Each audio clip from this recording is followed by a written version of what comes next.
Bismillahirrahmanirrahim. Assalamualaikum warahmatullahi wabarakatuh.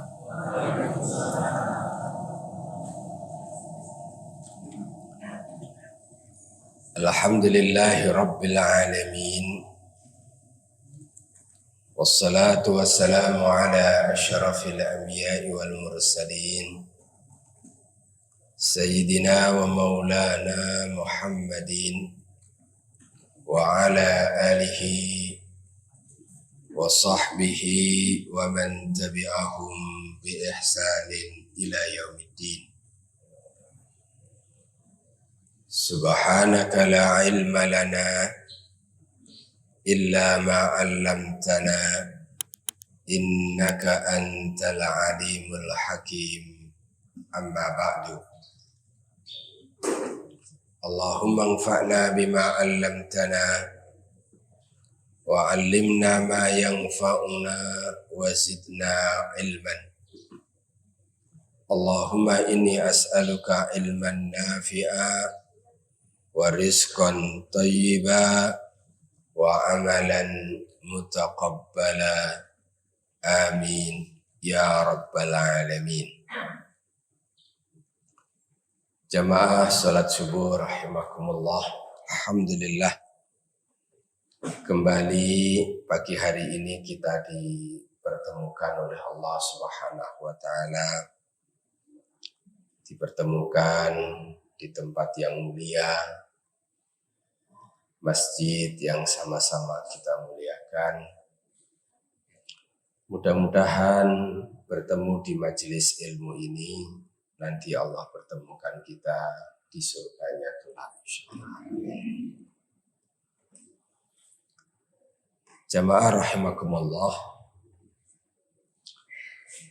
pagi ini insyaallah kita akan bersama membaca, merenungkan firman-firman Allah, sabda baginda Rasul sallallahu alaihi wasallam yang terkait dengan peristiwa yang akan kita alami nanti di negeri akhirat, yakni mizan. Sebelum ini kita sudah membahas tentang hisab. Kedua-duanya adalah pertanggungjawaban atas apa yang telah kita lakukan. Hisab, pertanggungjawaban berbasis dengan catatan, sedangkan mizan, pertanggungjawaban amal yang nanti berbasis dengan timbangan. Jamaah rahimakumullah, ada satu oleh-oleh di saat kita membahas tentang mizan,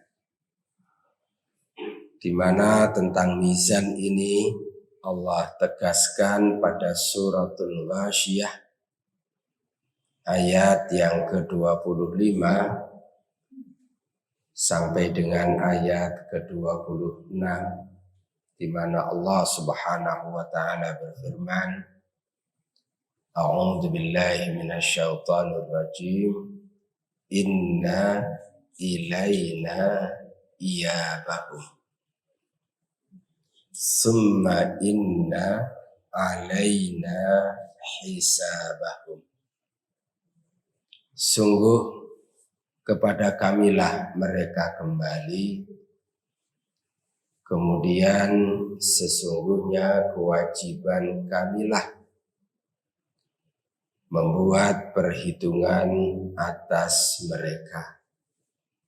Kewajiban kamilah untuk menghisab mereka.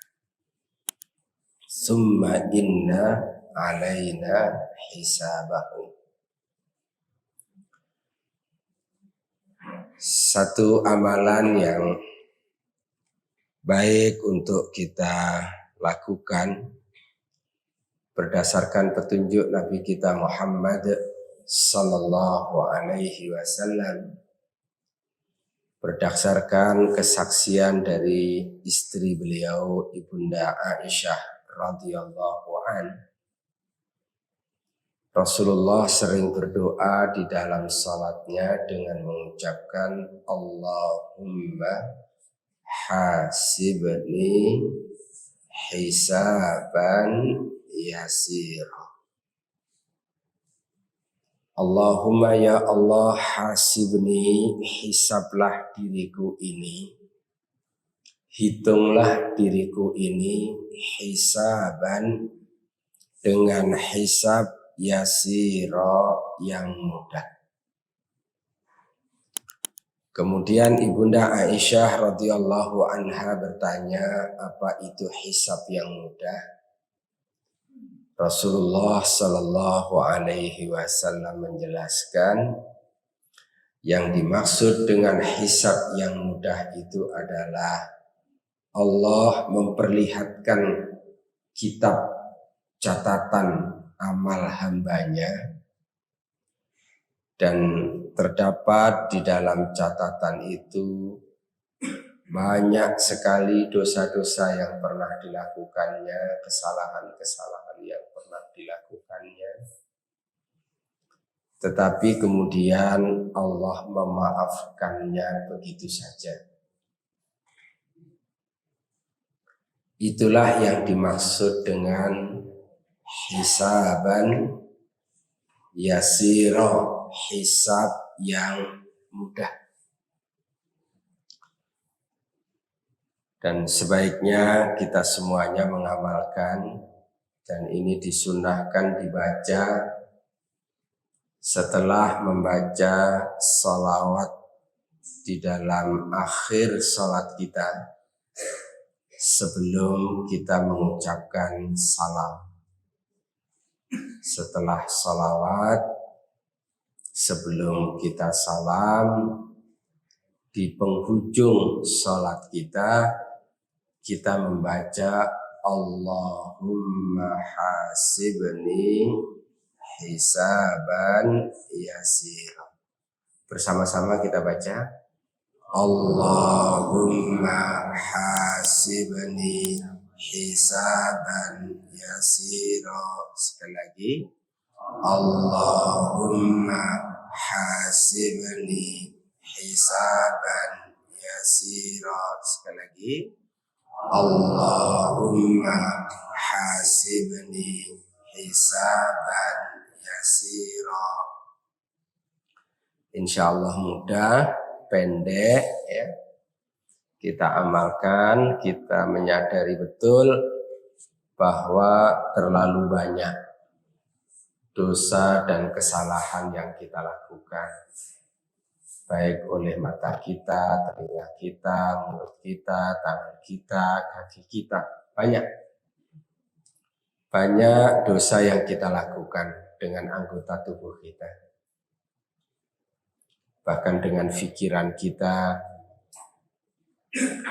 Kesadaran bahwa dosa ini terlampau banyak mendorong seseorang untuk kemudian memohon ampun kepada Allah atas semua yang dilakukannya. Dan Masya Allah, ternyata doa ini luar biasa keutamaannya. Boleh jadi dosa kita banyak, tapi dengan kita membaca doa ini mudah-mudahan kita dihisab, ditunjukkan catatan amal keburukan kita yang begitu banyak, dan mudah-mudahan kemudian Allah mengampunkan begitu saja. Bapak dan Ibu, tetapi ini catatan penting. Ada dosa yang tidak cukup kita selesaikan dengan cara ini. Dosa itu harus kita selesaikan dengan taubat. Dan taubat itu di dunia ini. Karena dosa itu akan menyebabkan bagi pelakunya menjadi penduduk neraka permanen. Neraka itu ada dua macam. Ada neraka yang permanen, al-mukhalladuna fiha. Dan ada neraka yang non permanen, ghairal mukhalladin. Kita perlu mengetahui dengan baik dosa model apa yang mesti harus segera kita selesaikan di dunia ini. Yang itu akan menyebabkan bagi pelakunya walaupun umroh berkali-kali, walaupun haji berkali-kali, walaupun membangun masjid berapa unit, tapi kalau dosa itu bersarang dan dia tidak bertaubat kepada Allah, maka semua amalan itu sirna tanpa ada manfaatnya. Oleh karena itulah, insya Allah pagi ini kita akan lanjutkan pembahasan tentang hisab. Jamaah rahimakumullah, kita lihat sebentar peta yang sudah sama-sama sering kita saksikan ya.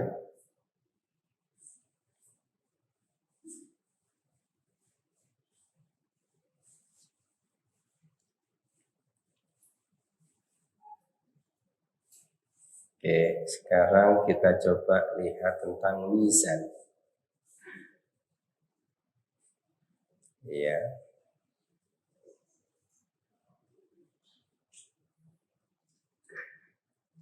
Kita lihat sebentar tentang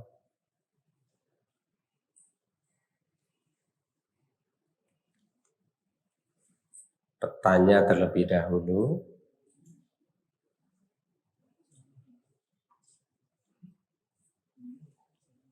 Masih ingat ini Bapak Ibu?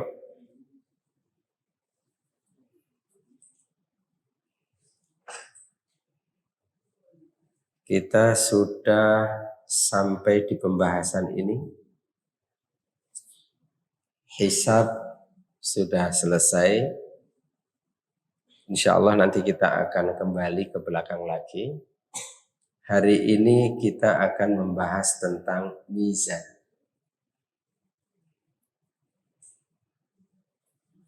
Mizan, kita lihat sebentar sini. Ya, Bapak dan Ibu,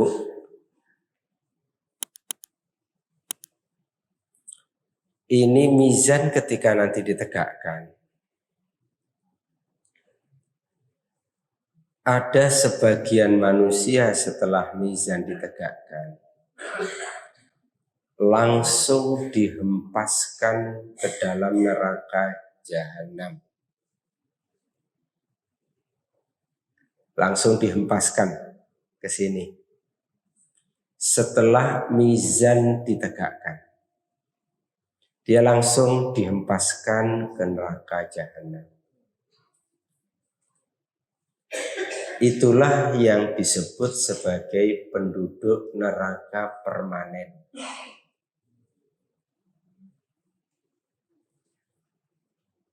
Mereka yang akan punya kesempatan masuk ke telaga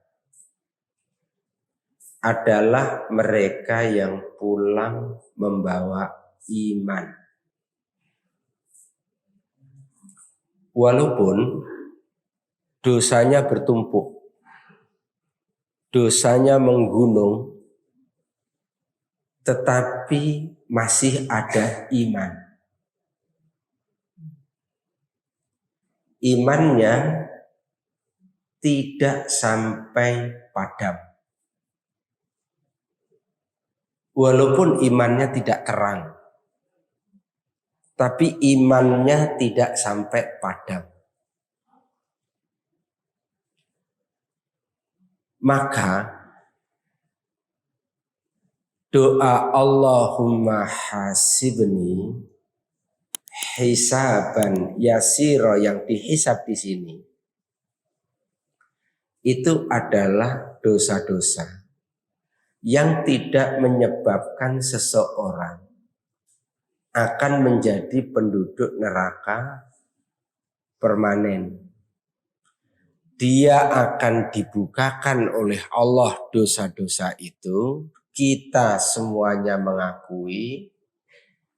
Tapi kemudian karena kita sering berdoa Allahumma hasibni hisaban yasira, maka dosa-dosa itu diperlihatkan oleh Allah dan kemudian diampuni oleh Allah begitu saja. Maka oleh karena itu kita perlu mengenal dengan baik. Dan para ulama-ulama kita sudah menjelaskan agar kita ini mudah. Kita nggak punya alat untuk mengambil kesimpulan-kesimpulan. Ulama-ulama kita yang menguasai ilmu untuk memilah dan memilih mana harus ditempatkan di mana berdasarkan petunjuk Allah dalam Al-Quran dan sunnah Nabi kita Muhammad Sallallahu Alaihi Wasallam. Sehingga muncullah istilah nanti ada penduduk neraka yang permanen, ada penduduk neraka yang non permanen.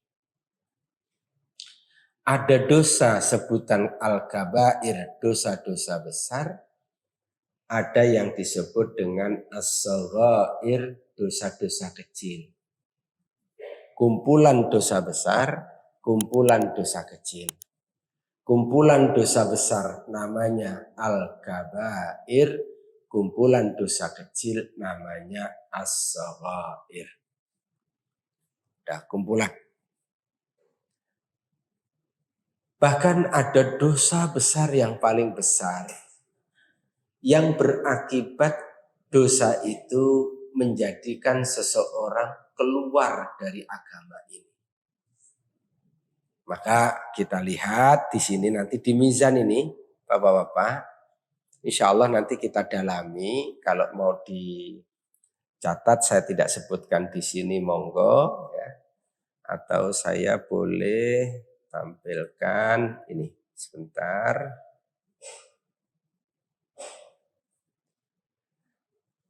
Atau kalau mau dicatat, ada 4 yang tidak boleh terjadi pada kita, Pak.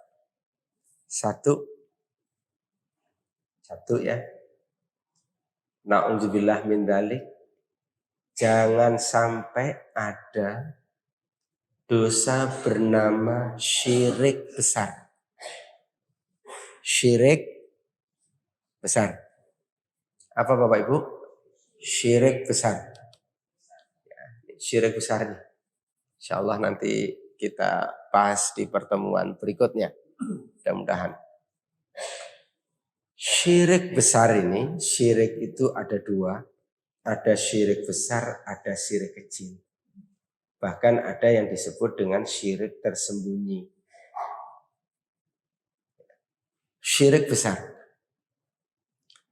Syirik besar ini perlu kita pahami mana-mana keyakinan dan perbuatan yang masuk dalam kategori syirik besar dan kita mesti tinggalkan.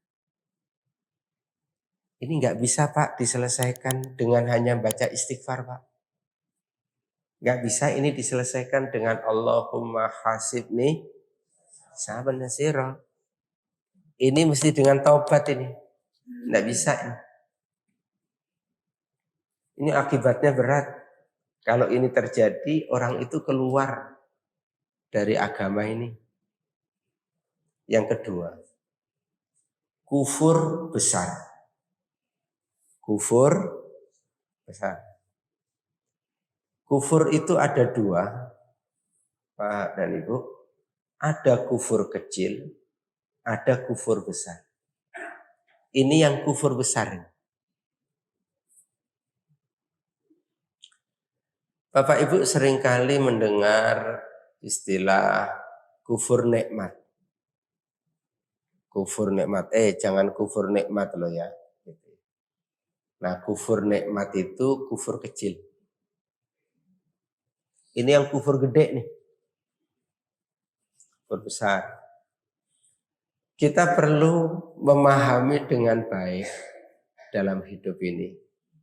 Mana-mana yang masuk dalam kategori kufur besar.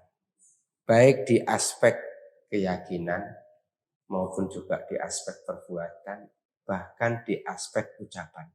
Mana yang masuk dalam kufur besar itu? Walaupun saya ingin memberikan catatan, kalau nanti sudah dipahami tentang kufur besar, jangan mudah diri kita ini nunjuk orang. Jangan gampang mudah nunjuk orang. Bicara perbuatannya monggo, tapi jangan gampang nunjuk. Kamu syirik ya? Kamu musyrik ya? Kamu kafir ya? Jangan. Itu lain bab. Babnya tersendiri lagi nanti. Panjang itu pembahasannya. Tapi kita bicaranya perbuatannya. 3. Apa dan Ibu? Yang ketiga, nifak keyakinan. Nifak keyakinan. 1 syirik besar, 2 kufur besar, yang ketiga nifak keyakinan. Bapak Ibu mendengar istilah munafik, betul? Munafik itu penyakitnya namanya nifak. Musyrik orangnya, syirik penyakitnya. Kafir orangnya, kufur penyakitnya. Nifak penyakitnya, munafik orangnya.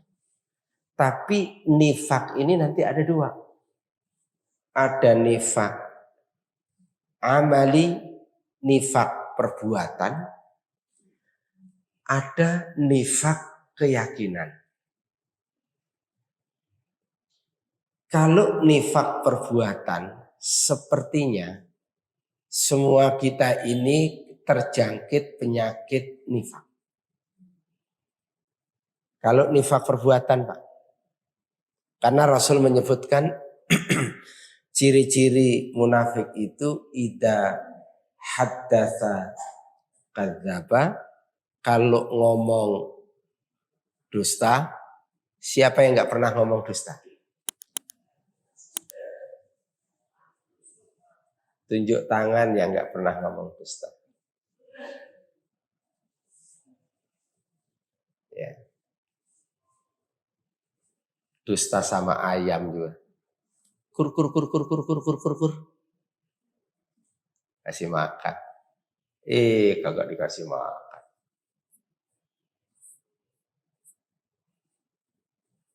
Ya. Dusta. Wa idza wa'ada, apabila janji akhlafa. Wa idza tumina khana, apabila dipercaya siapa yang enggak pernah. Oke. Itu nifak amali. Ini ada nifak yang gede nih, Pak. Nifak keyakinan. Sekedar informasi dulu, silahkan nanti dibaca. Bapak baca ya.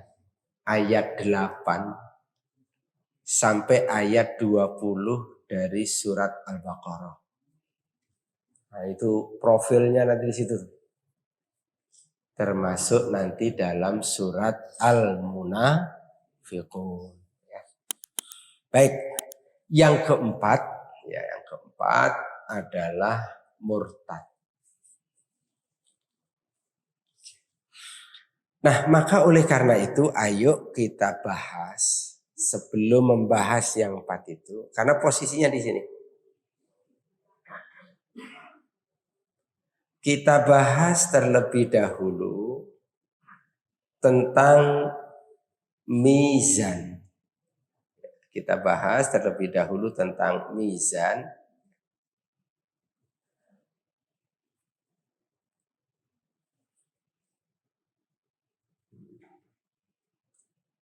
Ya, kita bahas dulu tentang ini tadi hisab ya. Kita bahas tentang mizan. Oke, apa itu mizan? Kita lihat apa? Mizan atau timbangan adalah alat untuk mengukur suatu berdasarkan berat dan ringan. Adapun mizan di akhirat adalah sesuatu yang Allah letakkan pada hari kiamat untuk menimbang amal hambanya. Jadi nanti ada timbangan. Ini pengertian mizan. Di dalam sebuah hadis yang diriwayatkan oleh Imam Al-Hakim, hadis ini disahihkan oleh Syekh Albani. Baginda Rasul sallallahu alaihi wasallam menyatakan yudha'ul mizanu yaumal qiyamati. Pada hari kiamat mizan akan ditegakkan. Yudha'ul mizanu yaumal qiyamati. Falau wuzina fihi samawati wal ardu lawasi'at. Andaikan ia digunakan untuk menimbang langit dan bumi, niscaya timbangan itu masih tetap lapang. Bapak Ibu, ini masalah yang gaib. Masalah yang gaib, kita hanya memegangi informasi berdasarkan informasi dari Zat yang Maha Gaib. Dialah Allah Subhanahu. Dan kalau Rasulullah memberikan kabar kepada kita tentang yang gaib, pada hakikatnya itu adalah kabar dari Allah, karena Rasul sendiri juga tidak tahu tentang yang gaib kecuali dikasih tahu oleh Allah. Ya. Fataqulul malaikatu ya Rabbi liman yazinu hadza. Maka malaikat pun berkata, ya Rabbi, wahai Rabbku, liman yazinu hadza, untuk siapa timbangan ini? Kita ingin mengatakan ya, betapa namanya mizan, dan kita punya keyakinan namanya mizan itu berdasarkan nas Al-Quran dan Sunnah. Saya di Muqaddimah pernah menyampaikan, kalau membahas tentang kehidupan di negeri akhirat, dari sejak alam kubur sampai terminal akhir bernama neraka atau surga, jangan mendasarkannya pada informasi-informasi yang di luar informasi Al-Quran dan hadis yang sahih. Dia akan menyesatkan karena nggak ada yang tahu yang gaib. Fayaqulullahu ta'ala, maka Allah berfirman, liman syi'tu min khalqi, untuk siapa saja dari hamba-hambaku. Fataqulul malaikatu, maka malaikat itu berkata, subhanaka ma abadnaka haqqa ibadatik. Maha suci engkau ya Allah, tidaklah kami dapat beribadah kepadamu dengan sebenar-benarnya. Itu malaikat. Ya, malaikat saja menyatakan subhanaka ma abadnaka haqqa ibadatik. Padahal malaikat ini nggak ada yang bermaksiat. Malaikat ini full kerjaannya ibadah. Nggak ada yang bermaksiat. La ya'sunallaha ma amarakum. Kalau Allah perintahkan dia nggak pernah menolak. Itu malaikat. Yang suka menolak itu siapa? Manusia itu siapa? Itu penting. Kalau disebut manusia seolah-olah jauh gitu ya. Padahal itu adalah kita masih agak rame-rame ya. Saya. Kita. Ya Allah, ya Rahman, ya Rahim. Baik. Di dalam suratul Anbiya ayat yang ke-47 surat Al-Anbiya. Wa nadha'ul mawazinal qista liyaumil qiyamati. Dan kami akan tegakkan timbangan yang adil pada hari kiamat. Keadilannya dalam jaminan Allah Subhanahu wa taala karena Allah yang mau menegakkan. Fala tudlamu nafsun syai'a. Ada jaminan dari Allah sehingga tidak seorang pun yang dirugikan walau sedikit, syai'an walau sedikit. Yang salah walaupun kecil dibalas. Kebaikan walaupun kecil tetap dibalas. Wa in kana mithqala habbatin min khardalin ataina biha. Jika amalan itu hanya seberat biji sawi pun, itu istilahnya pakai istilah biji sawi pun ya, masih biji sawi. Ini kan terjemahan ya Pak. Ada nggak yang lebih kecil dari biji sawi ya? Apa kira-kira tuh? Ya, dari dulu biji sawi, ada nggak yang lebih kecil dari biji sawi? Seberat biji sawi pun, maksudnya kecil banget, pasti akan kami mendatangkan pahalanya. Ya. Ataina biha, kami akan datangkan. Gak usah khawatir yang berbuat baik walaupun orang lain gak ngelihat. Pasti Allah akan balas. Ya. Gak usah ada yang khawatir. Nah ini pengaruhnya besar Pak. Kalau hari ini kita bicara pada pengaruh pada perilaku ya. Orang itu kalau paham tentang mizan. Itu dia berbuat baik. Orang lain mau tahu kek, orang lain gak tahu kah. Mau orang kasih apresiasi kek, orang gak kasih apresiasi. Mau catat, mau enggak kah. Ya dia berbuat baik aja. Itu. Luar biasa tuh Pak. Tapi sebaliknya juga kalau orang berbuat buruk, mau orang lain nggak tahu, mau orang lain nggak ngeliat, ya tetap aja dia nggak mau berbuat buruk. Karena apa? Karena Allah mengatakan, ya, Allah sendiri loh yang akan menegakkan mizannya, dan Allah sendiri yang mengatakan walaupun kecil ataina biha, dan tidak ada yang dizalimi. Fala tudlamu nafsun syai'a. Mungkin mahkamah dunia ada yang berlaku zalim, ada yang berlaku curang. Mungkin putusannya sesuai dengan pesanan. Siapa yang bayar lebih besar. Allah nggak perlu bayaran. Ditutup Pak, ditutup pembahasan ini dengan apa? Wa kafa bina hasibin. Dan cukuplah kami sebagai pembuat perhitungan. Masya Allah. Cukup Allah yang membuat perhitungan. Maka memahami begini kalau enggak iman kepada Allah ya berat. Dasarnya harus al-imanu billah. Iman kepada Allah baru nanti wal imanu biyaumil akhir dan iman kepada hari. Jadi berdasarkan ayat 47 dari suratul Anbiya dan juga berdasarkan hadis yang diriwayatkan oleh Imam Al-Hakim dengan derajat hadis yang sahih, maka mizan itu hak adanya.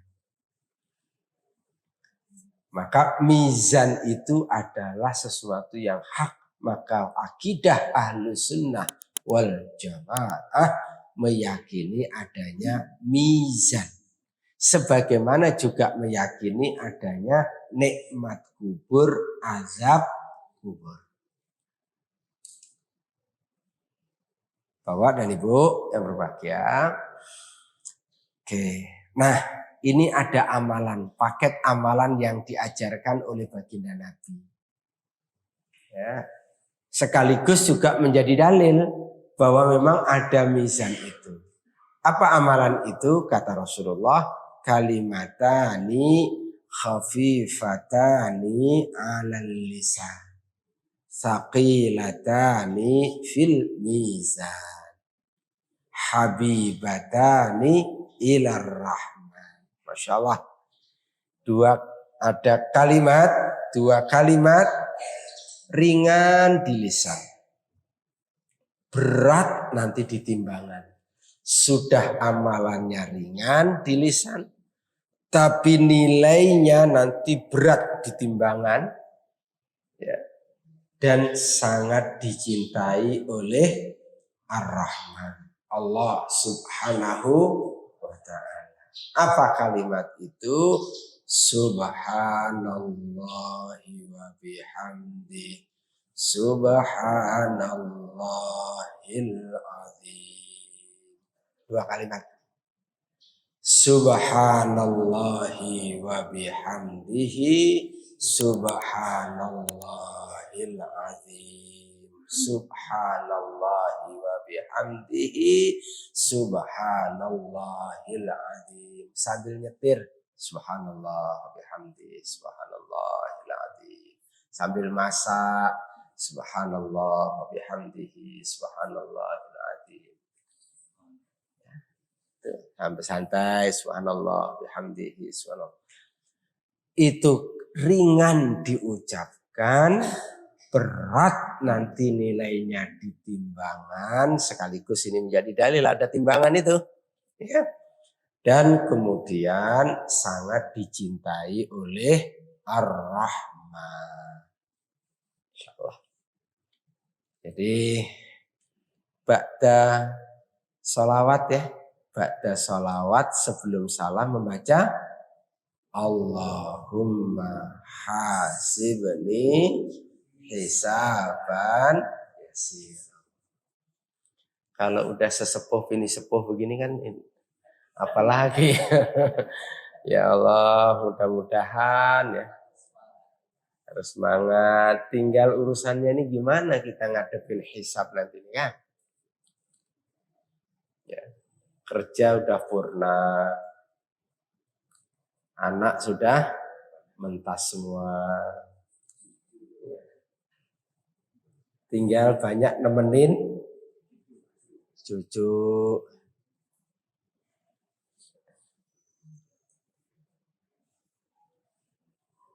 Tapi jangan berhenti di situ.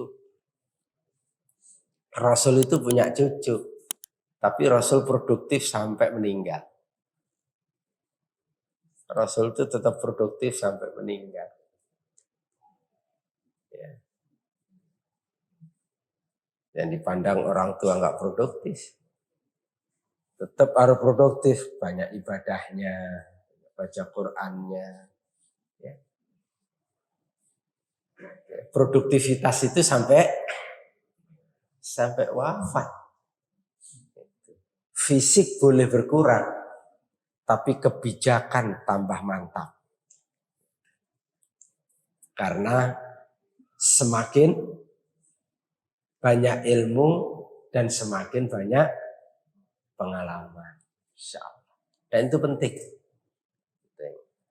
Maka saya nggak tahu ya, kok dosen itu kadang-kadang dibatasi untuk sertifikasi, untuk yang lain-lain. Batasi umur sekian. Justru hadirnya yang senior-senior ini penting. Baik, kembali ke sini. Bapak dan Ibu. Ini ada amalannya.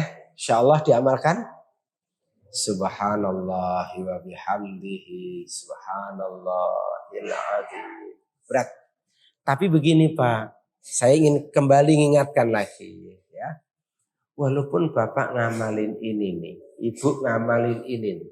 Subhanallah bihamdi subhanallahil azim. Tapi kalau masih kena 4 penyakit tadi. Syirik besar, tadi apa? Syirik besar, kufur besar, nifak keyakinan. Nifaknya nifak keyakinan. Murtad. Ini semuanya nggak akan nambah timbangan nih Pak. Yang ada saja hilang kok. Apalagi nambah. Enggak ada, ini enggak nambah nih Pak. Allahumma hasibni hisaban yasira, enggak bisa ngurangin dosa. Maka 4 ini penting. Saya kalau ditanya suka mengatakan begini Pak. Kalau habis ini nanti dibahas sampai akhir ya. Sampai akhir ini nanti dibahas. Sampai surga, sampai neraka. Pada ujungnya nanti ada rekomendasi. Apa rekomendasi? Kalau kita memang merindukan keluarga kita ini bareng-bareng nanti ke surga. Maka 1 rekomendasinya, kuatkan pemahaman, keyakinan, dan tentu komitmen keluarga kita terkait dengan ma'rifatullahi jalla jalaluh, mengenal Allah, Tuhan pencipta alam jagat raya ini. 2, kuatkan pemahaman, penghayatan, komitmen terhadap ma'rifatur rasuli sallallahu alaihi wasallam, mengenal Nabi kita Muhammad sallallahu alaihi wasallam. Dan yang ketiga adalah kuatkan pemahaman kita tentang ma'rifatu dinil islami, mengenal agama Islam ini. 3 nih Pak. 3 ini kuatkan. Kenapa kok ditanya? 3 ini udah pernah kita bahas nih. Kenapa kok 3 ini?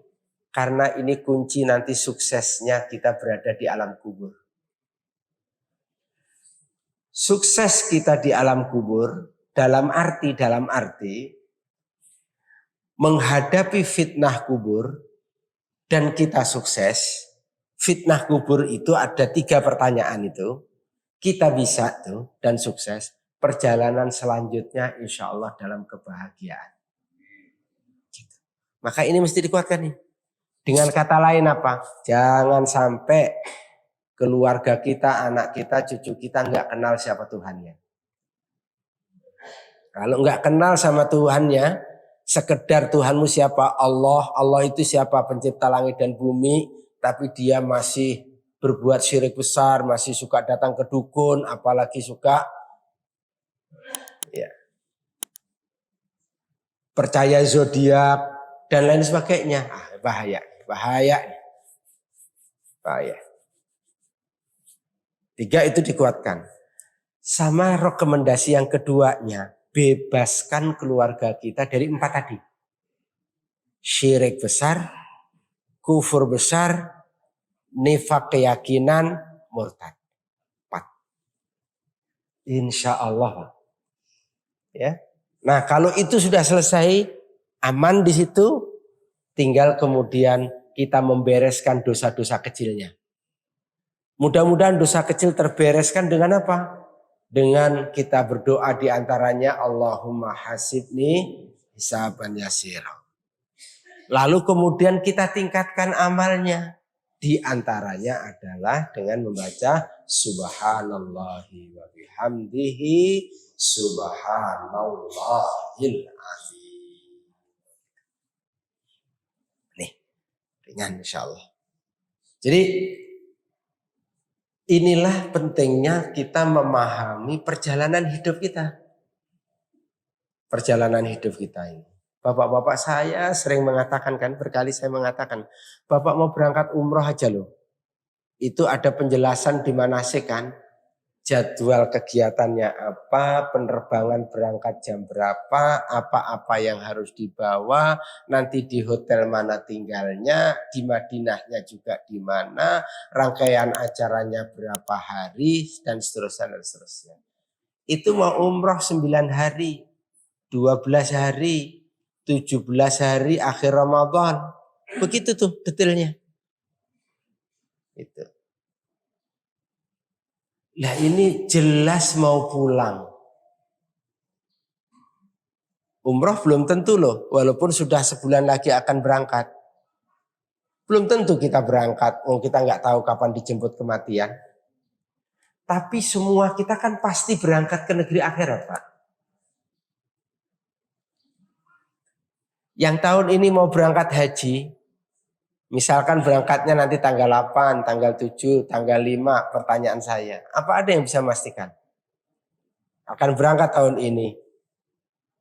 Oh, banyak kasus sudah di Malaysia, banyak dideportasi. Di kampung saya itu 3 orang mengurung sampai hari ini di dalam rumah. Nggak berani keluar. Karena dia berangkat haji baru sampai Malaysia, sudah dipulangkan.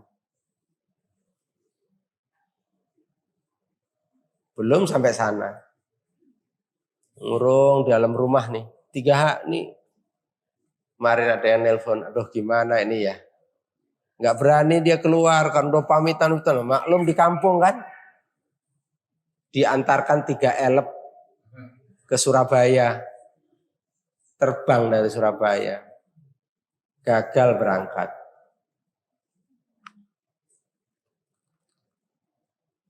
Oke, maksud saya adalah Bapak-bapak dan saudara, nggak pasti bisa berangkat. Tapi pulang ke negeri akhirat kan pasti ini.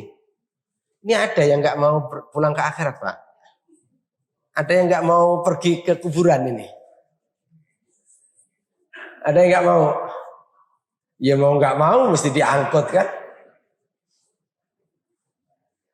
Istri yang katanya cinta sehidup semati juga nggak mau itu jenazah suaminya di rumah 2-3 hari. Pengennya cepetan dikuburin. Apalagi bapak-bapak. Pengen cepetan dikuburin.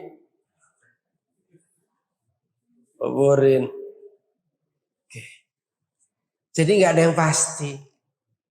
Kita ini pasti ke negeri akhirat, Pak. Nah, mohon maaf. Sudah pasti loh kita ini bakal pulang, bakal pergi. Mohon maaf. Kok rute perjalanannya saja nggak paham? Saya nanti kalau sudah pergi, setelah di alam barzah saya kemana? Lalu kemana lagi? Setelah itu kemana lagi? Setelah itu kemana lagi? Nggak paham tuh. Satu. Yang kedua, nanti di sana itu ada apa ya? Kalau di alam barzah itu ada apa? Pentingnya kenapa harus tahu ada apa? Kan berarti harus ada yang dipersiapkan. Wong nyiapkannya bukan nanti, nyiapkannya itu sekarang. Kan begitu kan? Oh nanti ternyata di alam barzah itu ada fitnah kubur. Fitnah kubur itu ternyata 3 pertanyaan. Pertanyaan itu adalah man rabbuka, madinuka, wa man nabiyuka. Apa siapa Tuhanmu, apa agamamu, siapa nabimu. Dan ternyata bisa menjawab pertanyaan ini kalau kita paham 3-tiganya ketika hidup di dunia. Kita melaksanakan konsekuensi-konsekuensinya. Berarti saya harus belajar tentang apa? Ma'rifatullah, ma'rifatud dinil Islam. Mengenal Allah, mengenal agama Islam, mengenal Rasulullah, begitu. Saya harus paham tentang kalimat syahadat. Saya harus paham la ilaha illallah Muhammadur Rasulullah, kan begitu. Nah, baru dipersiapkan, Pak.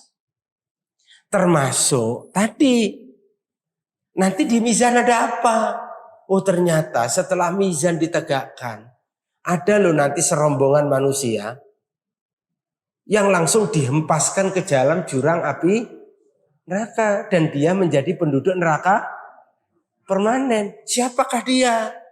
Dia adalah tadi orang yang pulang menghadap Allah dengan membawa dosa syirik besar dan dia belum sempat bertobat. Kufur besar, nifaq keyakinan, murtad dan dia nggak bertobat sampai akhir hayat. Ya sudah. Jadi kerinduan untuk masuk surga itu bukan retorika kosong. Kalau berdoa ini Allahumma inni as'aluka ridhoka wal jannah wa na'udzubika min sakhatika wan nar. Itu ada agendanya. Kayak Bapak mohon sama Allah diberikan rezeki, warizqan thayyibah, warizqan wasi'ah. Ya Allah karuniakanlah kepadaku rezeki yang baik, rezeki yang luas. Kan ada agendanya, Pak. Pagi-pagi berangkat kerja, buka lapak di pasar, ada agendanya. Kerja bangunan, ada agendanya. Gitu. Berdoa tiap pagi, minta rezeki, tapi nggak pernah ada agenda ikhtiar mencari rezeki ya. Doanya Allahumma inni as'aluka ridhoka wal jannah wa na'udzubika min sakhatika wan nar. Tapi perjalanan menuju neraka surga saja loh. Banyak Bapak. Maka saya itu Pak, kok saya melihat ya, saya kok memahami fase-fase yang tadi yang saya sebutkan kok penting. Karena umat ini ternyata banyak yang belum paham. Dan itu kan berdasarkan ayat 28 dari surat Al-Baqarah yang pernah kita bahas di pembukaan dulu. Di pembukaan itu. Gitu. Jadi Bapak-Bapak, ini materi itu nyambung sebenarnya. Nanti kalau ini udah tuntas, saya akan masuk tadi Pak agenda tadi.